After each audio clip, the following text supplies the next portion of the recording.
जय श्री राम। प्रिय भक्तों, कल्पना कीजिए एक ऐसा राजा जो भगवान शिव का सबसे बड़ा भक्त भी था, चारों वेदों का ज्ञाता भी, महान संगीतकार भी और इतना शक्तिशाली कि देवता भी उससे कांपते थे। लेकिन यही व्यक्ति पूरे ब्रह्मांड के विनाश का कारण कैसे बन गया? और सबसे बड़ा प्रश्न, यदि रावण इतना विद्वान था तो भगवान श्री राम को उसे मारना ही क्यों पड़ा? क्या केवल रावण का वध करने के लिए ही भगवान ने अवतार लिया था, या इसके पीछे संपूर्ण सृष्टि की ऐसी दिव्य योजना थी जिसे स्वयं देवता भी पहले नहीं समझ पाए थे? इस प्रश्न का उत्तर शायद आपने आज तक पूरी तरह नहीं सुना होगा। अब इस कथा के अंत तक आपको एक ऐसा रहस्य पता चलेगा जो बताएगा कि भगवान श्री राम का अवतार केवल युद्ध के लिए नहीं, बल्कि धर्म की पुनर्स्थापना के लिए हुआ था।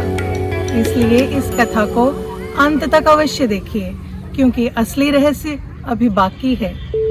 प्रेम से बोलिए सियावर रामचंद्र की जय।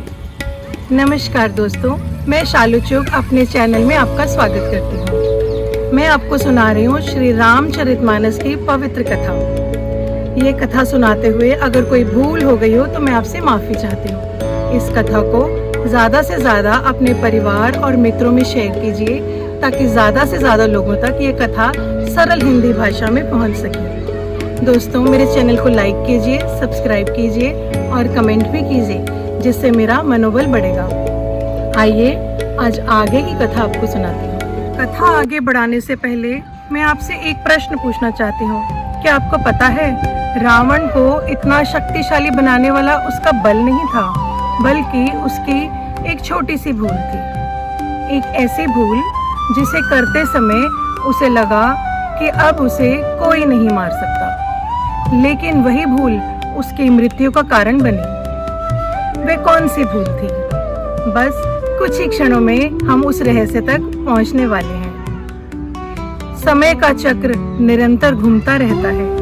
जब जब संसार में धर्म कमजोर होता है और अधर्म शक्तिशाली बनने लगता है, तब प्रकृति स्वयं संकेत देने लगती है। ऋषियों के आश्रमों की शांति भंग होने लगी, वनों में भय का वातावरण फैल गया, यज्ञों का धुआं आकाश तक पहुंचने से पहले ही राक्षसों द्वारा रोक दिया जाता। साधु संत वर्षों की तपस्या करते और एक ही क्षण में उनकी साधना बंद हो जाती। कहीं आश्रम जला दिए जाते, कहीं गौ माता की हत्या होती, कहीं वेदों का अपमान होता और कहीं निर्दोष लोगों पर अत्याचार।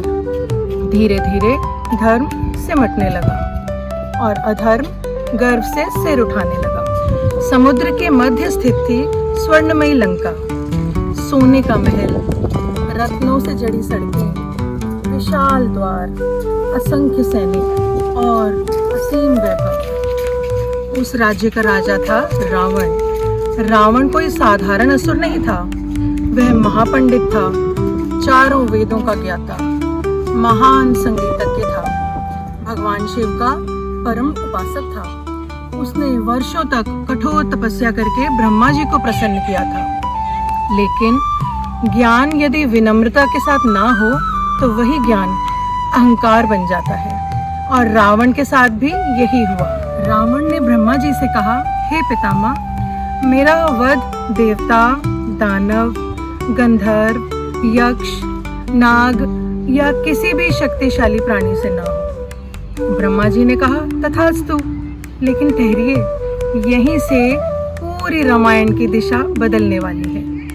यदि रावण उस दिन केवल एक शब्द और बोल देता तो शायद भगवान श्री राम का अवतार भी इस रूप में ना होता। उसने कौन सा नाम नहीं लिया, यही इस कथा का सबसे बड़ा मोड़ है। रावण ने मनुष्य और वानरों का नाम ही नहीं लिया।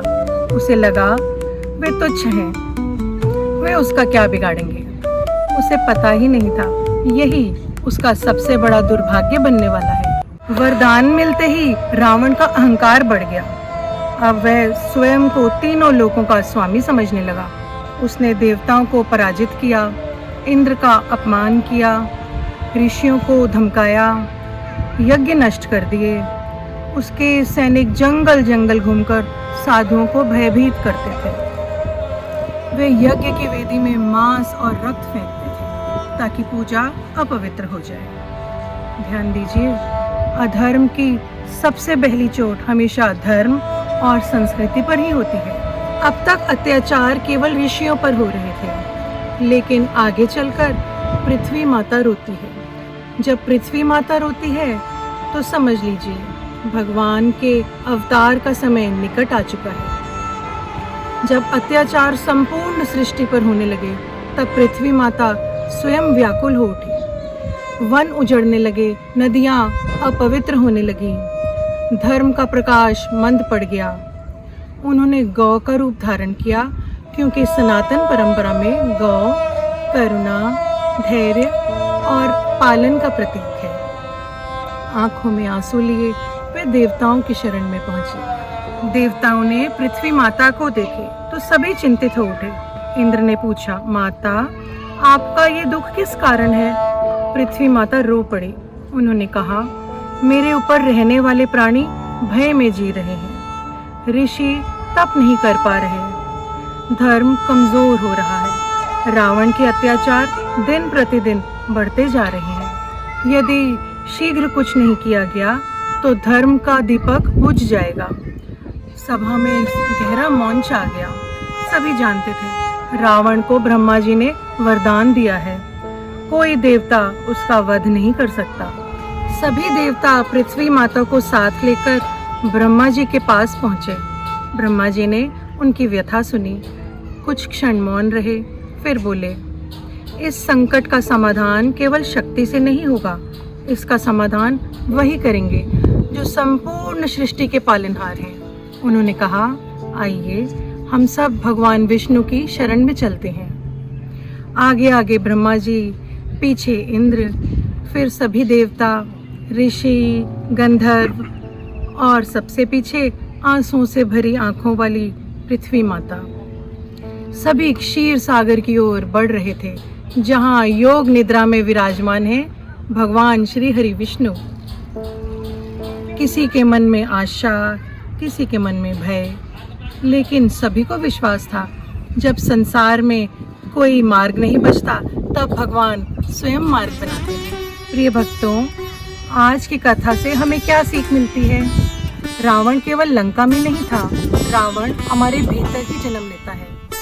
जब अहंकार बढ़ जाता है, जब शक्ति सेवा के स्थान पर अत्याचार करने लगती है, जब विनम्रता समाप्त हो जाती है, तब हमारे भीतर का रावण जाग जाता है।